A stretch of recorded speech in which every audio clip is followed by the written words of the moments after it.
Hey there drone fans, Rick here again from Drone Valley. In today's clip, I'll show you 3 simple adjustments you can tweak on the Mavic Mini to make your filming a whole lot more cinematic. Now these are kind of buried in the menu, so I'll show you how to get at them, I'll show you what preferred settings I use, and I'll explain why changing those settings will make a big difference in your filming. And what it all comes down to is the motion of the gimbal. The challenge is when you're using the wheel in the back of this, even if you're a younger guy, you tend to be a little bit clumsy with how you move that gimbal up and down. And no matter how careful you are when you're spinning that wheel, it gets to be kind of jerky going up and down. It goes too fast sometimes, it starts too fast sometimes. So these 3 adjustments will really help to smooth out the behavior of that gimbal to give you that beautiful, buttery smooth tilt that you need for that camera when you're out there filming. So stay tuned and I'll show you how to get at them. I'll show you what my preferred settings are, and I'll also explain what the 3 different settings mean and how they affect the use of the gimbal. To access these settings, you'll start on the main screen of the DJI Fly application. In the upper right hand corner, you'll see 3 dots. Tap those. That'll bring up the main screen for the adjustments menu. Across the top, you'll see a series of headings. You want to find control and tap that, and that'll bring up the main control settings. About midway down the page on the right hand side, you'll see the word advanced in blue. Tap that, and that'll bring up the gimbal advanced settings. Now on this page, you'll see 3 adjustments: pitch speed, pitch smoothness, and allow upward gimbal rotation. Now I'll show you what all 3 do and tell you my preferred settings. All 3 of these adjustments affect your ability to control the movement of the gimbal in different ways. I'll start off by explaining what all 3 do. I'll show you examples of how they affect the gimbal, and then I'll give you the settings I'm using on my Mavic Mini today. Now understand that these settings are very personalized, so if you try mine and you're not happy with them, feel free to tweak them as needed until you're totally comfortable and you're getting that buttery smooth movement of the gimbal up and down to give you the perfect cinematic effect. And if you get into trouble and adjust them too much and get lost, you can hit the reset button. It'll take you right back to the factory settings and you can start over. So before I get into the adjustments, I want to talk a little bit about some terms. So pitch is the movement of the gimbal up and down. That's your pitch. And normally on a Mavic Mini, you would start off at horizon, which is 0 degrees, and adjust it downward 90 degrees to a -90. So that's your motion for the gimbal, or your pitch, is from 0 to -90. Now in some other quads that are out there, like the Anafi, you can actually go 0 to -90 and 0 to +90. So you've got 180 degrees of travel. On the Mavic Mini, normally you've got 90 degrees of travel from horizon to straight down. Now both of these adjustments I'm going to talk about first affect how that gimbal moves, how fast it starts and how fast it moves through its travel. And you can imagine if you have these misadjusted, you're going to get a very jerky response from that gimbal going up and down, which is very unnatural to the viewers that are watching your footage. So the first one I want to talk about is pitch speed.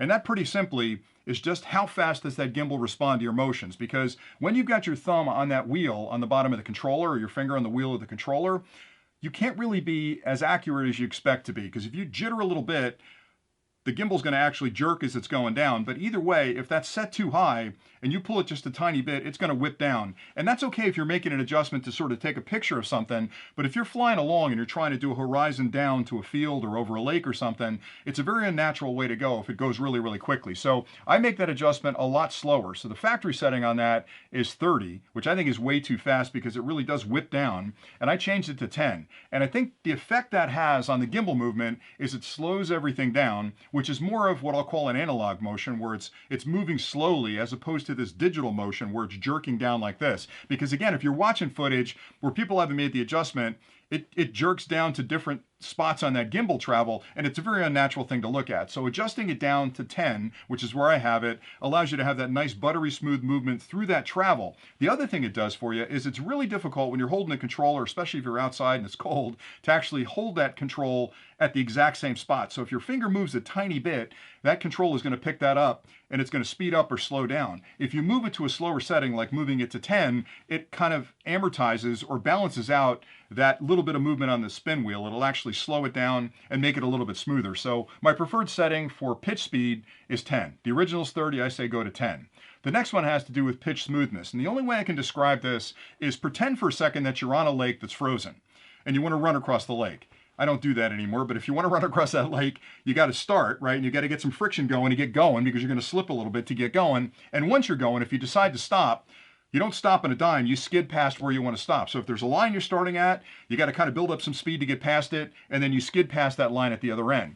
That's pitch smoothness. So when you're adjusting that, what you're saying is, when I first hit that spin wheel, I don't want you to react immediately. I want you to take a second and kind of ramp up to the motion. So it has to do with how quickly the gimbal actually starts moving at the beginning of its travel or how far it goes past the end of the travel. And you might think, well, that's kind of goofy. Why wouldn't I want it to slide past the end of travel? The reason for that is when you think about how you move your head and how you look at things, you're not a digital creature. You're an analog creature, which means you're going to ramp up slowly to turn your head, and then you're going to slow down as you approach the point you want to look at. That's what you want the camera to do as well. So by adjusting that pitch smoothness, you're giving it a little bit of play, a little bit of sloppiness when it first starts, and a little sloppiness when it stops. And it takes a little bit to get used to it, but I promise you, by adjusting that to the correct setting, it's going to give you a very nice cinematic look when you're moving that gimbal up and down. So the setting that comes from the factory is 5, which I think is way too low. It's a very quick start, and it's a very quick stop, which is really what catches you. And you can fix that in post by building in some dissolves and things, but why would you go through that extra work? So for me,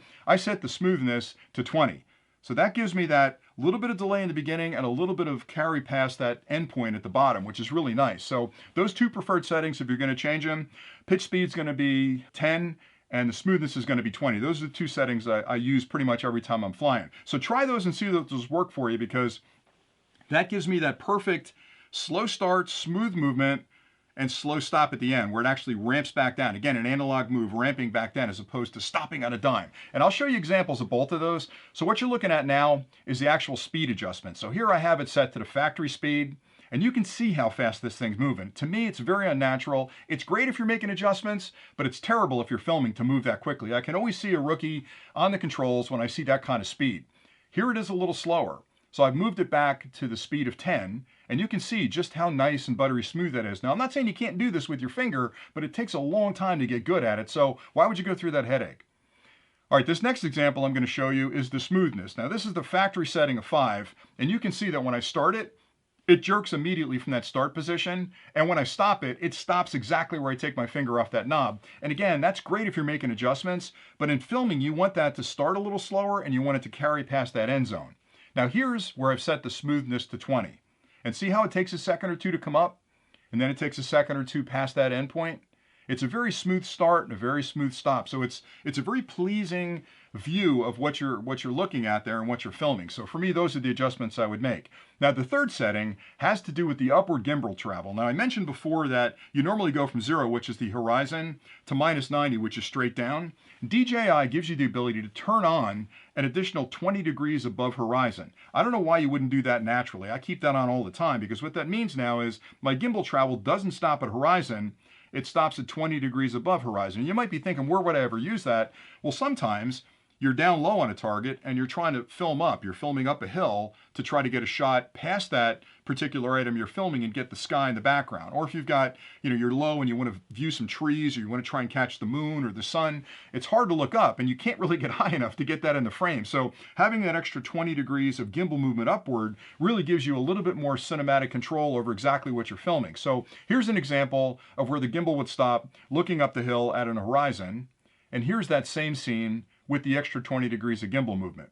So you can see right away that I've got a much wider field of view in my pitch direction between having that and not having that extra 20 degrees. So for me, I keep that all the time. I keep my speed at 10, my smoothness at 20, and I keep that additional 20 degrees of gimbal movement for the upward gimbal travel on. I want that on all the time. So those are the 3 adjustments. And again, now that you know how to play with them, I would say go out in the field and just start with mine and see if they work for you. And if they don't work for you, just mess around with them a little bit to see. Maybe mine's a little too slow for you or it's too fast for you.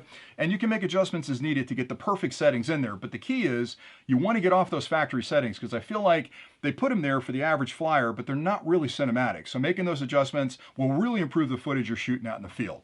And that's pretty much all I had today. So I wanted to try and keep this one quick, and I really spent a lot of time flying this thing out in the field, and I love passing these kind of tips along to people that are flying them as well. So if you have any questions about what I've covered, or if you've got better settings, let me know those and I'll try them out in the field. And if they work, I'll make sure I make some comments below about how great they worked out. But if you have questions, drop them in the comments below. I'll get back to you as quickly as I can. I've spent a lot of time flying this thing. I have a lot more clips coming, as I say every time. So if you're enjoying the content, make sure you stop back, or better yet, why don't you hit the subscribe button, join the drone Drone Valley family, and that when I post something, you'll get a little ding on your phone. You'll know we put a new clip up and you can race back here and watch it. The one thing I do want to mention is we're coming up on Christmas, and I've said this a few times before. We always do the Drone Valley Christmas, the 12 days of Drone Valley Christmas every year, and this year is going to be a humdinger. So if you want to join the Drone Valley family, subscribe to the channel, and keep watching because we're going to give away 12 days of really cool prizes, and you're definitely going to want to be here for that. So that's it for today.